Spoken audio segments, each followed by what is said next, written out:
This video is about factoring trinomials by the box method. A little disclaimer for you. The purpose of this video is to specifically learn how to factor trinomials by the box method. It is assumed that you already know the basics of factoring trinomials. And we'll just start off right away with an example. So here's my polynomial, specifically a trinomial, x squared plus 14x plus 45.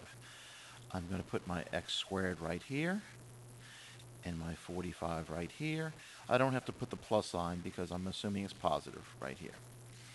Now next I have to figure out what goes into these two squares here.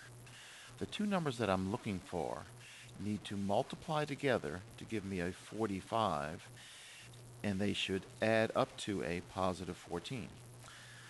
So I need to think through what are those two numbers that multiply to 45 and add up to 14.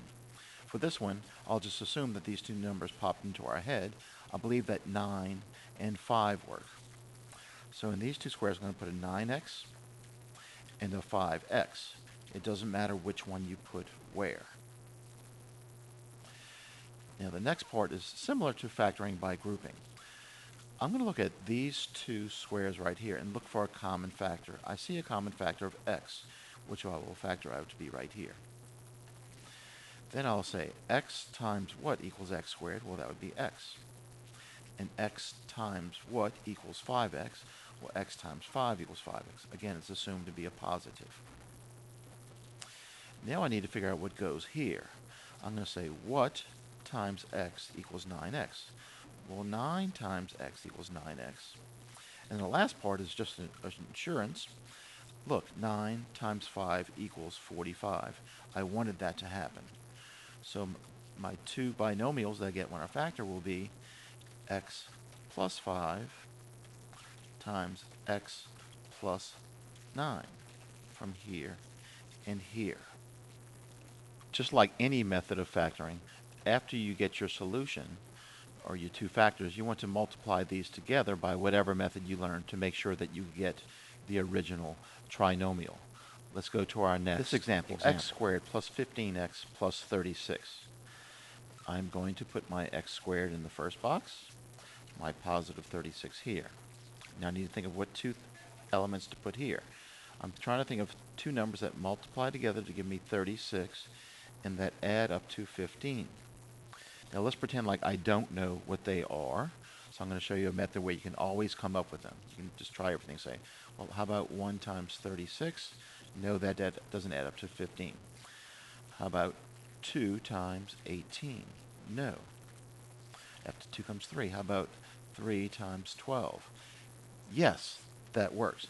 Now if that hadn't worked, I would have kept going like 4 times 9. If that hadn't worked, and it doesn't, I wouldn't have bothered with 5, and then I would have tried 6 times 6. And then, right there, that tells me since I have a double, I would have started going back up, then I'm done. But right here, the 3 times 12 works. So I'm going to put a 3x here, a 12x here.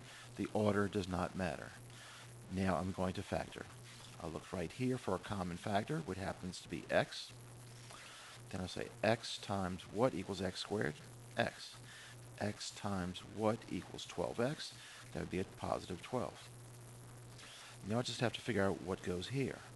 So I say what times x equals 3x? That would be 3. I'm pretty much done, but let me check the last part to make sure I'm good.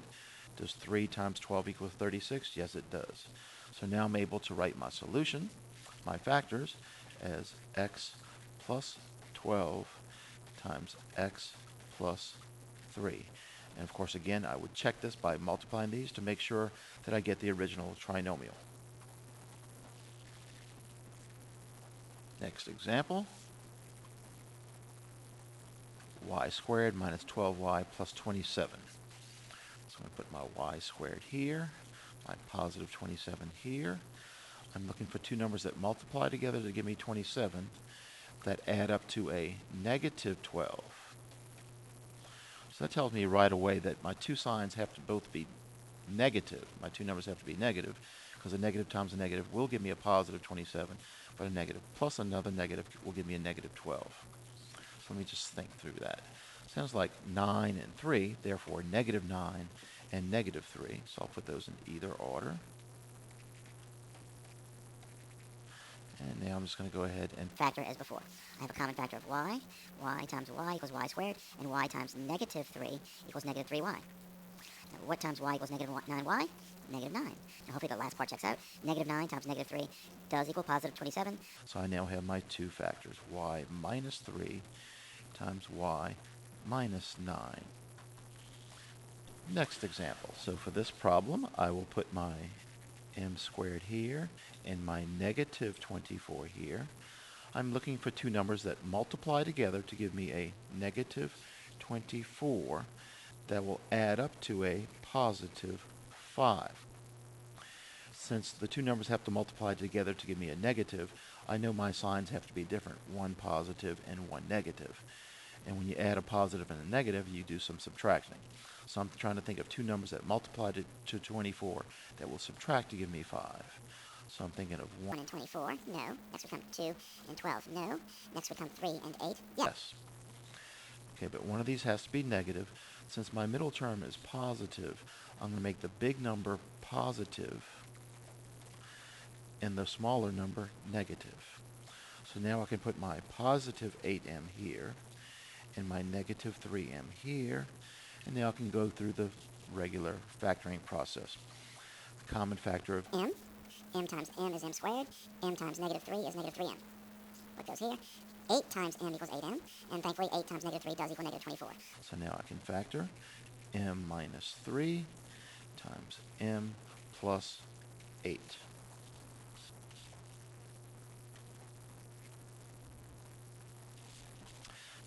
Okay, last example of this type. It'll get a little bit harder later.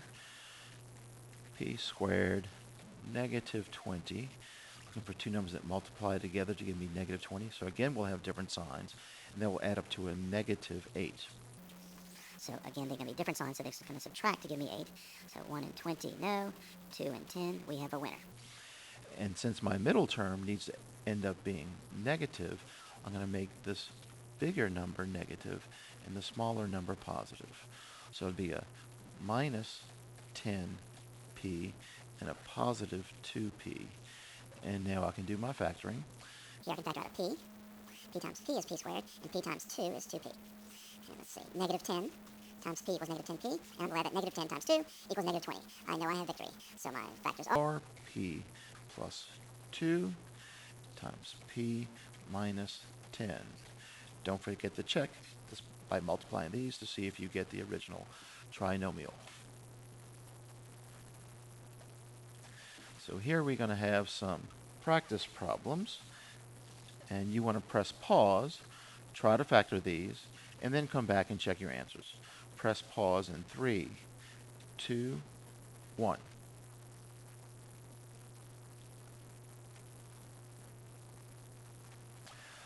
Welcome back. Here are the solutions. Here are the factors of the ones that you tried.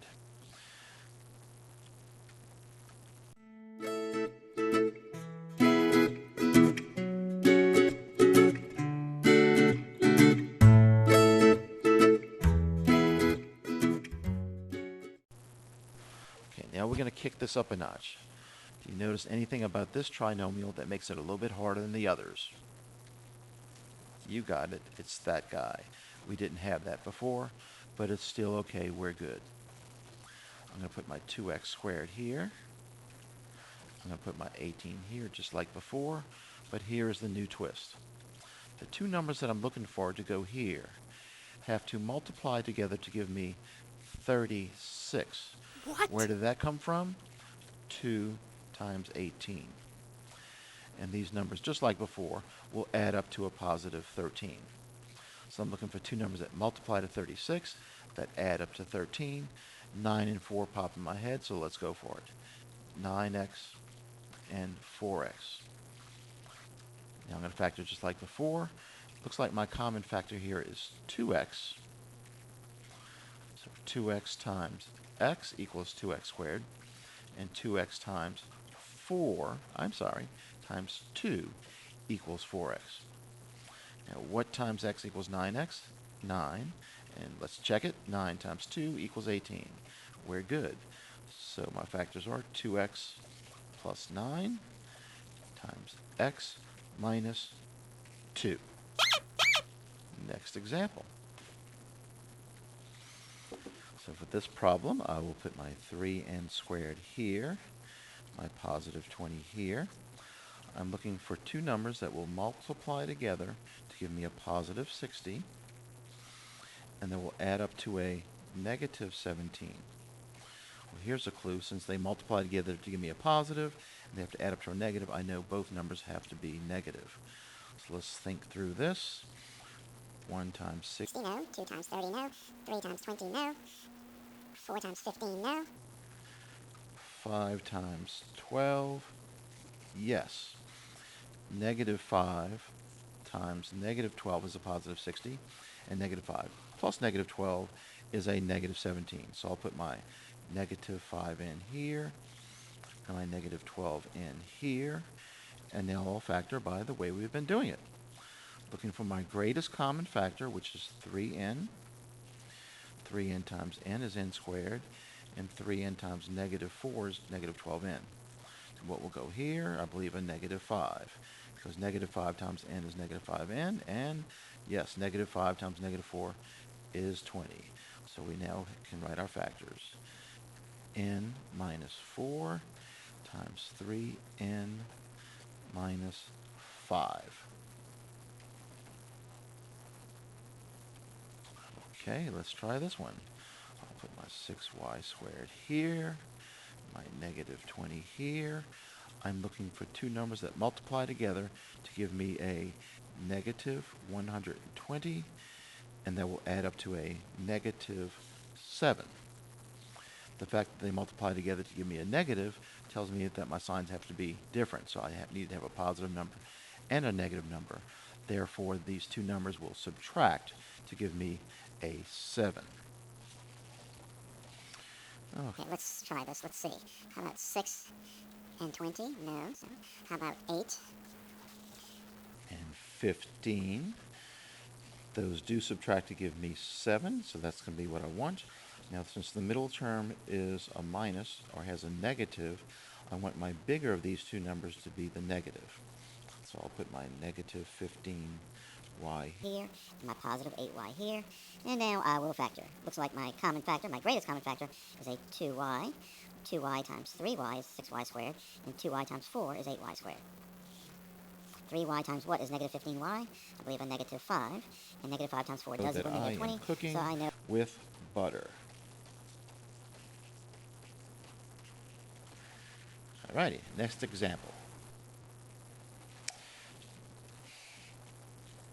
So let's do this one. We have 8g squared. and a negative 10. I'm looking for two numbers that multiply together to give me a negative 80. That will add up to a positive 79. Since they multiply together to give me a negative, I know I'll have a positive and a negative number, and therefore they will subtract to give me 79. Turns out this is pretty easy. Those numbers would be a positive 80 and a negative 1 because my middle term wants to be positive. So I'll put my 80g here and my negative 1g here. So now it's time to factor. Here I have a common factor of g. So g times 8g equals 8g squared, and g times negative 1 equals negative 1g. And then let's see. 10 times 8g equals 80g, and 10 times negative 1 does equal negative 10, so we know we're good. 8g minus 1 times g plus 10. Let's move on. Ooh, we got some big numbers here, but we can do this. 20p squared minus 54. So I'm looking for two numbers that will multiply together to give me negative 1080, and that will add up to a positive 21. So I know that these two numbers have to be different signs, and are going to subtract together to give me 21. So I'm just going to go ahead and list out all kind of possibilities, and we will see what happens here.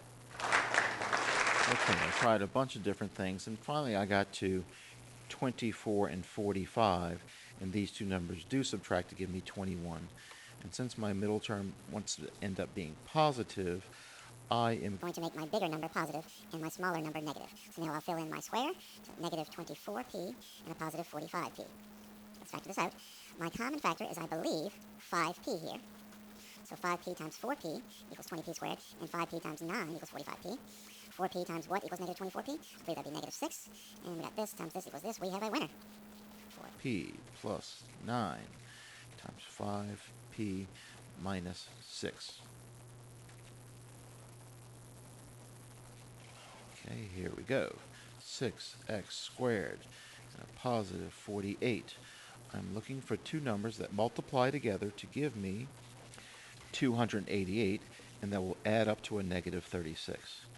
Since they multiply together to give me a positive 288, and they have to add up to a negative 36, I know both of my numbers will have to be negative. So let's see what will possibly work. Let's try out a bunch of things. So here are a few different ones that I came up with, and finally got to 12 and 24, which do add up to a 36. So that means I need a negative 12 and a negative 24x. And now let's just do what we've been doing so well. Looks like I have a common factor here of a 6x. 6x times negative 4. What times x equals negative 12x? I believe negative 12. Check out the last part. These do multiply together to give me 48. So we have our factors. 6x minus 12 times x minus 4. This does work, but looking at this, I can also tell that something else will work. If I take a 2 out of here and multiply it by here, I'll have a 3x minus 6 times a 2x minus 8. Okay? But we're going to look at this completely differently. In the other ways that you learned how to factor, hopefully you learned that one of the first things you want to look for is a common factor. If there is a common factor there, you might want to factor that out first. And yes, there is a common factor of 6 here. I'm going to get 6 times x squared minus 6x plus 8. And it turns out this is very easy to work. It's like one of our earlier ones. For two numbers that multiply to 8, we'll add up to a negative 6. And of course, those numbers are negative 4 and negative 2. Factor out the x, we get x minus 2. Here we're going to get a negative 4. It checks out. So we can have the 6, it's still there, times x minus 2 times x minus 4. This was by far the best way of doing it, because you really want to factor out the GCF first. Okay, so now we have some practice on your own again. You want to press pause, work these, factor them, and then come back. Press pause in 3, 2, 1. Welcome back. Here are the factors. I hope you did well on this, and goodbye.